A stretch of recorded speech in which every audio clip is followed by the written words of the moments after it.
ఈ చిన్న అమ్మాయిని తన రిలేటివ్స్ బయటకు గెంటేశారు. తను చాలా చిన్నదని, ఇంకా తన తల్లిదండ్రులు ఇద్దరూ చనిపోయారు కాబట్టి తను వీధిలో అడుక్కోవడానికి వెళ్ళాలని వాళ్ళు చెప్పారు. తన పేరెంట్స్ కార్ యాక్సిడెంట్లో ఎలా చనిపోయారో ఆలోచిస్తూ చాలా బాధగా వర్షంలో నడిచింది.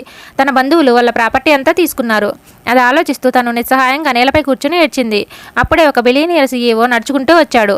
అతను ఆ అమ్మాయిని ఇంటికి ఎందుకు వెళ్ళలేదు అని అడిగాడు. తనకి పేరెంట్స్ లేరని, ఇల్లు కూడా లేదు అని ఆ అమ్మాయి చెప్పింది. అప్పుడు అతను ఆ అమ్మాయిని ఎత్తుకుని నేను నీకు ఒక ఇంటిని ఇస్తాను అని చెప్పాడు. దాంతో ఆ అమ్మాయి అతనితో వెళ్ళింది. తర్వాత అతను ఆ అమ్మాయిని 5 years పాటు పెంచాడు. ఇప్పుడు తను పెద్దదైంది. అతను ఆ అమ్మాయికి షూటింగ్ ఎలా చేయాలో నేర్పించాడు. ఇంకా ఇంటర్నెట్ టెక్నాలజీలో శిక్షణ ఇచ్చాడు.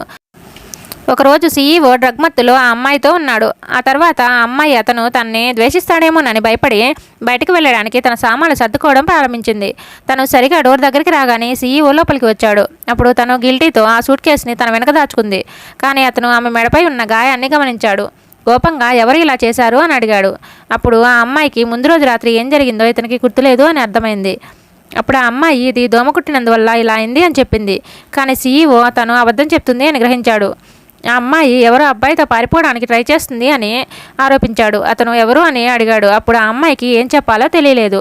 నిజం తెలిస్తే అతను తనని ద్వేషిస్తాడేమోనని ఆ అమ్మాయి భయపడింది. అందుకు సైలెంట్గా ఉండిపోయింది. కోపంగా ఉన్న సీఈఓ ఆ అబ్బాయి ఎవరో చెప్పే వరకు ఇంటి నుంచి బయటకు వెళ్ళొద్దు అని ఆ అమ్మాయికి ఆదేశించాడు. ఆ అమ్మాయికి దగ్గరగా ఉన్న ప్రతి వ్యక్తి గురించి ఇన్వెస్టిగేషన్ చేయమని తన అసిస్టెంట్కి చెప్పాడు. ఆ అమ్మాయి కిటికీలో నుంచి దూకి బయటకు పారిపోవడానికి ట్రై చేసింది. కానీ అక్కడ బాడీగార్డులు ఉన్నారు. తర్వాత ఏమైంది?